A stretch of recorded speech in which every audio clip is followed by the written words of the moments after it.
Vamos começar aqui com nossa primeira partida. E esta é uma das coisas que, como eu falei, eu gosto de falar, eu gosto de insistir e talvez vocês possam prestar um pouco de atenção a este tipo de abertura. Por exemplo, E4, E5, cavalo F3, cavalo C6, bispo C4. Bom, nada fora do comum, estamos em uma posição que pode ser uma italiana, ou seja, Giucopiano, Giucopianíssimo, gambito escocês, podemos cair em múltiplas posições. Você ainda não define o que vai acontecer, né? Aqui jogou cavalo F6. Agora poderia ser os 3 cavalos.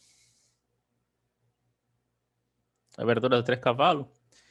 E o branco jogou D4. E este D4 é interessante porque agora passamos a uma posição de um gambito escocês, né? Ou seja, se ele joga D por E4, E por D4, perdão, entramos em uma posição do gambito escocês. Peão por peão. Não sei se vocês já jogaram este tipo de posições, mas aqui o mais normal é E5 e contra E5 jogar D5. É uma posição bem interessante, bem dinâmica, mas que se considera boa para as pretas. Eu falei, não sei se todos jogaram alguma vez, eu joguei, mas certamente o D5 é um lance que dificulta um pouco a posição. Aqui o branco jogou roque. Ao invés do natural E5, perdão, E5, sim, E5 D5, ele jogou roque. E aqui o preto jogou cavalo por E4. Bom, vamos pensar um pouco. O que vocês acham desse lance, cavalo por E4? Ele tinha vantagem material, perde tempo. Sim, está certo. Chego por lógica não faria. Duvidosa, disse Marco Túlio. Exatamente. Eu concordo. Só como, como comentário. É possível jogar, fazer esse lance aqui. É possível jogar cavalo por E4 porque permite jogar D5 depois. Eu não sei se vocês conhecem esta posição, que tem muita teoria mesmo. Ele captura e cavalo C3. E aí vai. Mas tem muita teoria mesmo. E tem que saber tudo até o lance 250. Mas não sei se existe outra forma de evitar esto quando o teu adversário joga roque, porque, bom, agora a ideia ficou mais clara. Talvez a outra possibilidade seria jogar bispo E7. Perdão. O bispo C5, no bispo E7. Bispo C5 aqui. E aí você joga C3, se eu lembro bem. Não posso garantir porque há muito tempo eu não jogo. Com o peão E5, claro. Mas, por muito curioso que pareça, se eu lembro bem, cavalo E4 eu lance nessa posição. Aqui, ele capturou e o branco fez um lance que eu não sei como explicar para vocês esse lance. Eu juro que eu vou fazer o possível por tentar explicar, mas eu não garanto que eu consiga. Mas tem uma ideia interessante, né? Isso é o que eu gosto. Às vezes vocês podem testar. Hoje mesmo, se quiserem, podem testar aí no Lixe, no Chess.com, Chess24, sei lá. E vai encontrar que são coisas interessantes. Aqui o branco jogou cavalo C3. E eu gostaria realmente de saber. Algum de vocês jogaria esse lance assim sem pensar? Com certeza. Não, eu não jogaria nem conhecendo, mas tudo bem. Mas com certeza, por exemplo, isso para partidas rápidas, aquelas partidas que você pode bagunçar um pouco a posição, bom, não importa o resultado, senão jogar o melhor xadrez, é interessante. É uma loucura total. É, é uma lógica relativa ali, mestre. Eu fico apavorado nessa posição. Mas dama de 5 tem cavalo de 6. Esse é o problema. Aqui, o Rushnikov jogou D por C3. E bom, vamos de brancas. Nossa posição não é tão interessante, mas vamos lá. E então, chegamos nesta posição, temos uma peça a menos, dois peões, mas conseguimos rocar. A parte positiva é que a gente desenvolveu duas peças e já rocou. Ele desenvolveu duas peças, mas tem um problema com o atraso do rock. Então, uma peça e dois peões não é nada para ficar apavorado. O que podemos fazer agora? Eu estava olhando, parece que alguém está com problema para entrar. Então, dama de 5 tem cavalo de 6. Torre 1 é um lance natural, né? Mas temos que ver se depois de bispo E7, torre por E4, roque, a gente tem o mínimo de contrajogo ali. A gente precisa de um mínimo de contrajogo que eu vejo difícil. Eu não estou certo de que tenhamos esse contrajogo na posição. Torre 1, que parece, bom, seria o lance humano.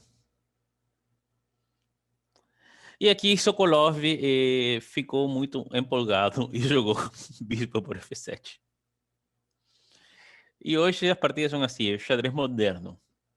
É aquele xadrez que a gente... O xadrez, perdão, moderno romântico. O xadrez que a gente esqueceu com os anos. Agora vamos continuar. Ele jogou rei por F7, dama D5 e rei E8. Agora, se olharmos friamente para a posição, o branco tem duas peças e um peão a menos. Ou seja, tem uma posição que seria ridícula. Estamos falando do lance 8. Lance 8, onde já não temos peças. O que o branco conseguiu realmente aproveitar, explorar que o rei do preto está no centro. E esse é um problema. Só que o custo, na verdade, é muito alto. Custo realmente bem elevado, né? Tudo bem. Chegamos aqui, agora não temos como parar, temos que continuar. Boa noite, José. Qual seria o lance lógico aqui? Torre 1. Então, torre 1, bispo E7, que parece um lance natural, e torre por E4. Agora a posição mudou um pouco. Ou seja, você continua com muito material menos, mas já dá para desconfiar um pouco desse rei ali. O rei realmente não... Em E8 não tem saída. Ele está bem enfraquecido. A casa F7 é fraca, é bem fraca, né? E, sobretudo, o preto não vai conseguir coordenar corretamente as peças. Sobretudo, as torres. As torres não vão poder jogar e o bispo de C8 também não tem muito futuro. Então, é uma posição bem curiosa. Curiosa porque o branco consegue uma posição razoável, mesmo com esse sacrifício prematuro. Não, estamos tratando precisamente... Hoje é um jogo mais romántico, uma partida de sacrifício de material, por quê? E coisas desse tipo. Então, ele jogou de 6. Parece um lance natural. E agora, logicamente, vamos desenvolver o ataque conforme a lógica do xadrez. Nesse caso, o lance mais lógico é bispo G5. A gente vai a desenvolver a peça para trazer a única peça que não faz nada para o ataque. E aqui algo bem interessante. O pessoal gosta de capturar peões quando a situação está difícil. Tudo bem, eu entendo, eu compreendo que a posição não é fácil. Bom, olhem que isto é xadrez por correspondência. Mesmo assim, tem que ser muito valente para capturar em B2. Que, logicamente, torre 1 E jogou torre F8, que é um lance natural. E agora, o que podemos fazer? Cavalo D4. Imagino que o cavalo D4, bom, ele vai ter que jogar torre F7, né? Não tem muitos lances mais para fazer. Ou não, tem cavalo E5, melhor ainda. Cavalo D4 ou cavalo E5. E fecha tudo. Sim, mas não é mate, né?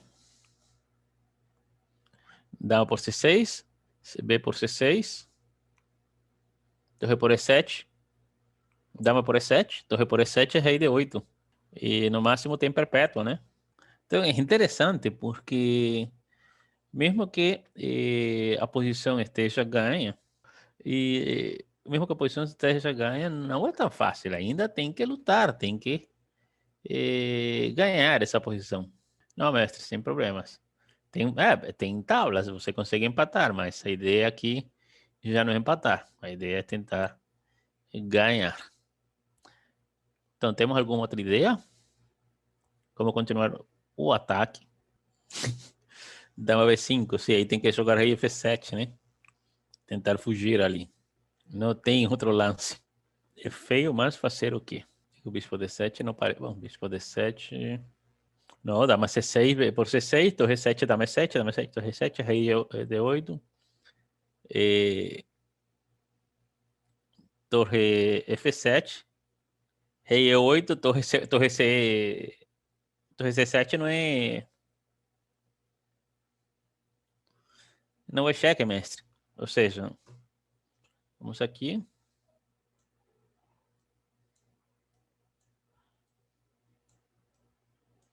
Agora a ameaça é essa.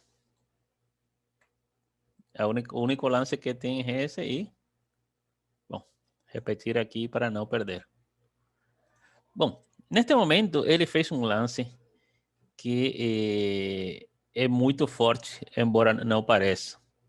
Ele joga bispo por E7, cavalo por E7 e dama H5, cheque. Em H5, rei D7. E parece, é, é que não é fácil aqui, parece que o rei vai escapar. Então a gente tem que evitar que o rei possa escapar nessa posição. Que foi a ideia do branco aqui. Qual seria o lance para evitar que o rei escape? Não, dama V5 tem C6, né? Cavalo E5. E se D por E5, torre 1, rei C6. Oremos. Cavalo D4, muito bem. O lance cavalo D4, ele impede que o rei possa escapar. Agora ameaça cavalo E6. Um lance muito forte, porque deixa o rei preso. E ameaça dama G4, logicamente, dama por G7. Tem muitos lances aqui que impedem que o branco possa sobreviver aqui. Aqui jogaram C5. Eu acho que é a mesma coisa, né? Interessante pergunta, não? B1 nessa posição. Porque B1 obriga a jogar torre por B1. Igualmente, torre por B1 e depois torre E1, o ataque vai continuar. Torre por B1 continua com a ameaça de cavalo E6, por exemplo. O problema é esse, o problema é que não é fácil tirar as peças na posição. Aqui jogou C5, mas provavelmente B1, Toinho, se fosse o melhor lance da posição. Logicamente, cheque. Agora não pode ir para E8, né? Porque captura em G7. Rei C7. Torre por E7. Torre por E7. E é engraçado porque o preto, dentro da complicação da posição, dentro da loucura dessa posição, o preto analisou até aqui. Ou seja, ele fez um cálculo, chegou na conclusão de que nessa posição aqui, ele tem jogo. Ele tem jogo porque está capturando a torre o cavalo, a dama e promove. Então, tem 4 ameaças nessa posição. Ficou fácil, só temos que resolver esse problema. E parece que dentro desse análise todo, incrivelmente, ele não viu que dama G5 era uma possibilidade nessa posição. E agora, com dama G5, ele defendeu indiretamente o avanço do peão. Então, não tem nada para fazer. Aqui jogou H6. E agora, torre por B7. E abandonou porque depois da captura, cheque e mate. A parte interessante dessa posição é que o cálculo teve que ser preciso. Preciso. Não sei se em uma partida, na verdade, que não fosse assim, ele conseguiria calcular tudo isso até o final. Porque podem ver que aqui, até, por exemplo, se ele não tem torre B7, ele vai perder a partida.